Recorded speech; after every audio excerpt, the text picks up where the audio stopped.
ഹരേ കൃഷ്ണ. എല്ലാവർക്കും മാധവത്തിലേക്ക് സ്വാഗതം. 2026 ജാനുവരി മാസം 9-ാം തീയതി വെള്ളിയാഴ്ച. ധനുമാസത്തിലെ അവസാനത്തെ വെള്ളിയാഴ്ചയാണ്. വെള്ളിയാഴ്ച ദിവസങ്ങൾ നമ്മൾ സാധാരണയായി ഭഗവതിയെയാണ് പ്രാർത്ഥിക്കുന്നത്. അന്ന് സപ്തമി തിഥി കൂടി വന്നിരിക്കുന്നതിനാൽ നമ്മൾ ദേവിയുടെ ശിവദൂതി എന്ന രൂപത്തെയാണ് പ്രാർത്ഥിക്കേണ്ടത്. ആദിത്യ ഭഗവാനെ അല്ലെങ്കിൽ സൂര്യ ഭഗവാനെ പ്രാർത്ഥിക്കുന്നതിനും വളരെ ശ്രേഷ്ഠമാണ് സപ്തമി തിഥി. ഇവിടെ സപ്തമിയും വെള്ളിയാഴ്ചയും കൂടി വന്നിരിക്കുന്നതിനാൽ ശിവദൂതി എന്ന ഭഗവതിയുടെ അവതാരത്തെയാണ് നമ്മൾ പ്രാർത്ഥിക്കേണ്ടത്. ആദ്യമായിട്ട് ആരാണ് ശിവദൂതി, എന്തിനു വേണ്ടിയിട്ടാണ് പ്രാർത്ഥിക്കേണ്ടത്, എങ്ങനെയാണ് പ്രാർത്ഥിക്കേണ്ടത് എന്നുള്ള കാര്യമൊക്കെ നമ്മൾ അറിഞ്ഞിരിക്കണം. നമ്മൾ ശ്രദ്ധിച്ചിട്ടുണ്ടോ എന്നറിയത്തില്ല, ജീവിതത്തില് അല്ലെങ്കിൽ ലൗകിക ജീവിതത്തില് വലിയ വലിയ വിജയങ്ങൾ കൈവരിച്ചിട്ടുള്ള ആളുകളൊക്കെ തന്നെ ദേവി ഉപാസകരാണ്. അവര് ഭഗവതിയുടെ വിവിധ രൂപങ്ങളെ പ്രാർത്ഥിക്കാറുണ്ട്. നമുക്കതിനെപ്പറ്റി അത്ര വലിയ ജ്ഞാനമില്ലാത്തത് കൊണ്ടാണ് പലപ്പോഴും നമ്മൾ അങ്ങനെയുള്ള പ്രാർത്ഥനകൾക്ക് മുതിരാത്തത്. ഇന്ന് നമ്മൾ ശിവദൂതി എന്ന ദേവിയെ പറ്റിയിട്ടാണ് നമ്മൾ ഇന്ന് പഠിക്കുന്നത്. തന്നെയുമല്ല, ഈ ധനുമാസത്തിലെ അവസാനത്തെ വെള്ളിയാഴ്ചയായ ജാനുവരി മാസം 9-ാം തീയതി സപ്തമി തിഥി ദിവസത്തില് അന്ന് ദേവിയെ പ്രാർത്ഥിക്കുന്നത് വളരെ വളരെ ഉത്തമവുമാണ്. കശ്യപന് അതിഥിയിലും ദിതിയിലും ഉണ്ടായ പുത്രന്മാരാണ് ദേവന്മാരും അസുരന്മാരും. പക്ഷേ സഹോദരങ്ങളാണെങ്കിലും ഇവര് പരസ്പരം ശത്രുക്കളായിരുന്നു. എപ്പോഴും ഇവർ തമ്മിൽ യുദ്ധം ചെയ്യുമായിരുന്നു. ചില സമയത്ത് ദേവന്മാർ ജയിക്കും, മറ്റു ചില സമയങ്ങളിൽ അസുരന്മാരും ജയിക്കും. അങ്ങനെ ഇരിക്കുന്ന ഒരു അവസരത്തില് മഹിഷൻ എന്ന ഒരു അസുരൻ രാജാവായി തീരുകയും ദേവന്മാരെ ആക്രമിച്ച് ദേവലോകം കീഴടക്കുകയും ചെയ്തു. അങ്ങനെ ദേവന്മാരെല്ലാം സ്വർഗത്തിൽ നിന്നും ഓടിപ്പോകേണ്ടി വന്നു. പിന്നീട് ദേവി അവതരിക്കുകയും സിംഹവാഹിനിയായ ദേവി അവതരിക്കുകയും മഹിഷൻ എന്ന അസുരനെ വധിക്കുകയും ചെയ്തു. അതിനുശേഷം പിന്നീടും ധാരാളം അസുരന്മാരുണ്ടായി. അവരൊക്കെ തന്നെ പല പല അവസരങ്ങളിൽ ദേവന്മാരെ ആക്രമിക്കുകയും അവരെ സ്വർഗത്തിൽ നിന്ന് ഓടിച്ചു വിടുകയും ചെയ്തു. അങ്ങനെ ഇരിക്കുന്ന അവസരത്തിലാണ് ശുംഭനും നിശുംഭനും ജനിക്കുന്നത്. അവരും വലിയ പരാക്രമശാലികളായിരുന്നു. അവരും ദേവലോകത്ത് ചെന്ന് ദേവന്മാരെ ആക്രമിക്കുകയും അവരെ ഓടിച്ചു വിടുകയും ചെയ്തു. എല്ലാവരും കൂടിച്ചെന്ന് മഹാദേവിയോട് സങ്കടം പറയുന്നു. വീണ്ടും മംഗളസ്വരൂപിണിയായ ദേവി ദേവന്മാരെ സഹായിക്കുന്നതിനായി പുറപ്പെടുകയും ചെയ്തു. അങ്ങനെ ശുംഭനെയും നിശുംഭനെയും വധിക്കുന്ന ആ ദൗത്യം ഏറ്റെടുത്തുകൊണ്ട് ദേവി ലളിത ത്രിപുര സുന്ദരി ഒരു കാട്ടിലിങ്ങനെ പോയിരുന്നു. അവിടെ ഇങ്ങനെ ഉലാത്തി, അതിസുന്ദരിയായ ഒരു സ്ത്രീയുടെ രൂപത്തിലാണ് ആ കാട്ടിലിങ്ങനെ ഉലാത്തിക്കൊണ്ടിരുന്നത്. ദേവി ഇങ്ങനെ അതിമനോഹരമായ രീതിയിൽ പാട്ടൊക്കെ പാടി ഊഞ്ഞാലിലൊക്കെ ഇങ്ങനെ ആടിക്കൊണ്ടിരിക്കുകയാണ്.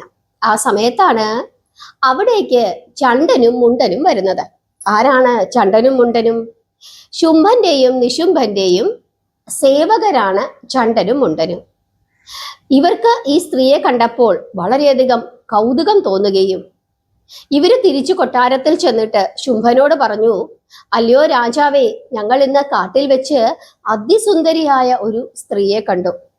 അങ്ങയുടെ കൊട്ടാരത്തിൽ വിശേഷപ്പെട്ട ധാരാളം അമൂല്യങ്ങളായ വസ്തുക്കൾ ഉണ്ടല്ലോ, അക്കൂട്ടത്തിൽ ഈ സ്ത്രീയെ കൂടി കൊണ്ടുവന്ന് വെക്കണം, എത്ര സൗന്ദര്യമുള്ളവളാണ് എന്നൊക്കെ പറഞ്ഞ് ശുംഭനെ ഇങ്ങനെ മോഹിപ്പിക്കുന്നു. ചണ്ടന്റെയും മുണ്ടന്റെയും വാക്കുകൾ കേട്ടപ്പോൾ ശുംഭന് എന്നാൽ ആ സ്ത്രീയെ എത്രയും പെട്ടെന്ന് തന്റെ കൊട്ടാരത്തിലേക്ക് കൊണ്ടുവരണമെന്ന് ചിന്തിക്കുകയും മനസ്സൊക്കെ അല്പം ഒന്ന് ഇളകുകയും ചെയ്തു. അങ്ങനെ സുഗ്രീവൻ എന്ന ദൂതനെ ദേവിയുടെ അടുക്കലേക്ക് പറഞ്ഞു വിടുന്നു. സുഗ്രീവൻ ചെന്നിട്ട് കാര്യങ്ങളൊക്കെ പറയുന്നു. പക്ഷേ ദേവി പറയുകയാണ്, അങ്ങനെയൊന്നും വരാൻ പറ്റില്ല. എനിക്ക് ഒരു പ്രതിജ്ഞയുണ്ട്. അതായത് ഞാൻ ആരെയാണോ യുദ്ധം ചെയ്ത് തോപ്പിക്കുന്നത് അയാളെ മാത്രമേ ഞാൻ വിവാഹം കഴിക്കൂ. അതാണ് എൻ്റെ പ്രതിജ്ഞ. അതുകൊണ്ട് എന്നോട് യുദ്ധം ചെയ്യാൻ നിന്റെ യജമാനനോട് പറയുക എന്ന് പറഞ്ഞു വിടുന്നു. അങ്ങനെ സുഗ്രീവൻ മടങ്ങി വന്ന് ശുംഭനോട് എല്ലാ വിവരങ്ങളും വിസ്തരിച്ചു തന്നെ പറഞ്ഞു. ഒരു സ്ത്രീ തൻ്റെ വാക്കിനെ തിരസ്കരിച്ചു എന്നറിഞ്ഞ ശുംഭന് വളരെയധികം ദേഷ്യമാണ് വന്നത്. അതിനുശേഷം ധൂമ്രലോചനൻ എന്ന സേനാനായകനെ വിളിക്കുകയും ദേവിയെ പിടിച്ചുകൊണ്ടുവരാൻ പറയുകയും ചെയ്തു. പക്ഷേ ധൂമ്രലോചനനെ ദേവി വധിച്ചു. അതിനുശേഷം ചണ്ടനും മുണ്ടനും അവിടേക്ക് ചെല്ലുന്നു. ചണ്ടനെയും മുണ്ടനെയും ദേവി വധിക്കുന്നു. പിന്നീട് ശുംഭൻ തന്നെ എന്നാൽ യുദ്ധം ചെയ്യാം എന്ന നിലയിലേക്ക് പോകുന്നു. ആ സമയത്താണ് ദേവിയെ സഹായിക്കുന്നതിനായി സപ്തമാതാക്കൾ ജനിക്കുന്നത്. ആരൊക്കെയാണ് സപ്തമാതാക്കൾ?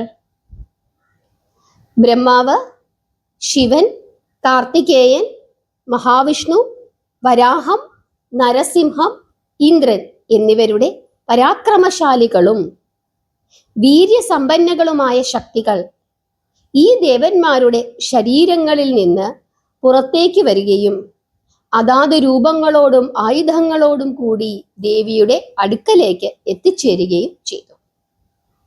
ഇവിടെ ബ്രഹ്മാവിൻ്റെ ശക്തിയാണ് ബ്രഹ്മാണി. അതുപോലെ ശിവന്റെ ശക്തി മഹേശ്വരി, കാർത്തികേയന്റെ ശക്തി കൗമാരി, വിഷ്ണുവിന്റെ ശക്തി വൈഷ്ണവി, നരസിംഹമൂർത്തിയുടെ ശക്തി നാരസിംഹി, യജ്ഞവരാഹമൂർത്തിയുടെ ശക്തി വാരാഹി, പിന്നീട് ദേവേന്ദ്രന്റെ ശക്തി ഐന്ദ്രി. ഇവരെല്ലാവരും ആയുധങ്ങളോടുകൂടി ലളിത ത്രിപുരസുന്ദരിയെ സഹായിക്കുന്നതിനായിട്ടാണ് എത്തിച്ചേർന്നത്. ആ സമയത്ത് രക്തബീജൻ അവിടേക്ക് വരുന്നു. അങ്ങനെ രക്തബീജനെയും ദേവി വധിക്കുന്നു. രക്തബീജനെ ദേവിയും അതുപോലെ തന്നെ സപ്തമാതാക്കളും ചേർന്നിട്ടാണ് വധിക്കുന്നത്. ആ സമയത്ത് അവിടേക്ക് മഹാദേവൻ എത്തിച്ചേരുന്നു. മഹാദേവൻ ദേവിയോട് പറയുകയാണ്, അല്ലയോ ദേവി, എൻ്റെ പ്രീതിക്ക് വേണ്ടി അസുരന്മാരെ എല്ലാവരെയും എത്രയും വേഗത്തിൽ തന്നെ നശിപ്പിക്കണം. ആ സമയത്ത് ദേവിയുടെ ദേഹത്തിൽ നിന്ന് പുറത്തു വന്ന അതിഭയങ്കരിയായ ചണ്ഡികാശക്തി അത്യുഗ്രമായി അട്ടഹസിക്കുകയും പിന്നീട് ദേവി മഹാദേവനോട് ഇങ്ങനെ അപേക്ഷിക്കുകയും ചെയ്തു, അല്ലയോ മഹാദേവ, അങ്ങ് ദൂതനായിട്ട് ശുംഭന്റെയും നിശുംഭന്മാരുടെയും അടുക്കലേക്ക് പോകണം. അവിടെ ചെന്ന് അഹങ്കാരികളായ അവരോടും മറ്റ് അസുരന്മാരോടും അങ്ങ് പറയണം, ഇന്ദ്രന് 3 ലോകങ്ങളുടെയും ആധിപത്യം തിരിച്ചു കൊടുക്കുക. ദേവന്മാർക്ക് അവരുടെ യജ്ഞത്തിന്റെ ഭാഗം, അതായത് ഹവിർഭാഗം ലഭിക്കാനുള്ള അവസരം കൊടുക്കണം. നിങ്ങൾ ജീവിക്കുവാൻ ആഗ്രഹിക്കുന്നുണ്ടെങ്കിൽ ഉടൻ തന്നെ പാതാളത്തിലേക്ക് തിരിച്ചു പോയിക്കൊള്ളണം. അങ്ങനെയല്ലാതെ അഹങ്കാരം കൊണ്ട് യുദ്ധം ചെയ്യുവാനാണ് ആഗ്രഹിക്കുന്നതെങ്കിൽ എത്രയും പെട്ടെന്ന് വരിക. എൻ്റെ കൂടെയുള്ള യോഗിനികൾ നിങ്ങളുടെ മാംസം കൊണ്ട് തൃപ്തിപ്പെടട്ടെ.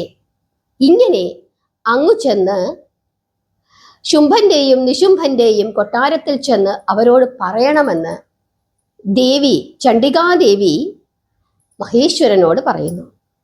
അങ്ങനെ ദേവിയുടെ ശരീരത്തിൽ നിന്നും പുറത്തേക്ക് വന്ന ആ ചണ്ഡികാശക്തി പറഞ്ഞതനുസരിച്ചിട്ട് ശിവൻ തന്നെ ശുംഭന്റെയും നിശുംഭന്റെയും കൊട്ടാരത്തിലേക്ക് ദൂതനായി പോകുന്നു. പിന്നീട് ലോകത്തിൽ ആ ദേവിയെ, ആ ചണ്ഡികാശക്തിയെ ശിവദൂതി എന്ന പേരിൽ അറിയപ്പെട്ടു. അങ്ങനെ മഹേശ്വരൻ ദേവിയുടെ ദൂതനായി ചെന്ന് ശുംഭനോടും നിശുംഭനോടും ഈ കാര്യങ്ങളൊക്കെ പറയുന്നു. പക്ഷെ സ്വാഭാവികമായും അവര് സമ്മതിച്ചില്ല. പിന്നീട് മഹായുദ്ധമാണ് നടന്നത്. ആ യുദ്ധത്തിൽ ശുംഭനെയും നിശുംഭനെയും ദേവി വധിക്കുകയും ചെയ്തു. ഇതാണ് ദേവീ മഹാത്മ്യം. ദേവീ മഹാത്മ്യത്തിന്റെ ചെറിയ രൂപമാണ് ഇപ്പോൾ ഞാൻ നിങ്ങളോട് പറഞ്ഞത്. ഇവിടെ ദേവിയുടെ ദൂതനായി ശിവൻ പോവുകയാണ്. അങ്ങനെ ശിവനെ ദൂതനായി പറഞ്ഞു വിട്ട ചണ്ഡികാദേവിയുടെ ആ ശക്തി സ്വരൂപമാണ് ശിവദൂതി എന്ന പേരിൽ അറിയപ്പെടുന്നത്.